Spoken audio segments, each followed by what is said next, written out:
Turbūt visi pastebime, kiek daug chaoso valstybėje, kiek daug neatsakingų sprendimų, neatsakingo požiūrio į visuomenės, valstybės reikalus, į piliečio gyvenimą. Investavote į gręžinį, jo neregistravote ir džiaugiatės nemokamu vandeniu? Taip nebebus. Negana to turėsite susimokėti 100 eurų už jau sunaudotą vandenį.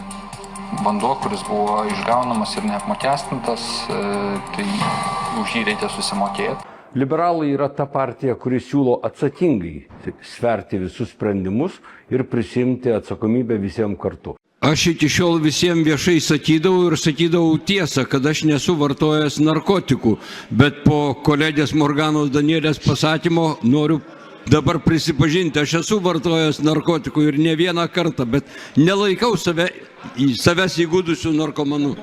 Tam reikalingos ir partijos lėšos, todėl prašome paaukoti 0,6% savo gyventojų pajamų mokesčio, deklaruojant pajamas ir turtą.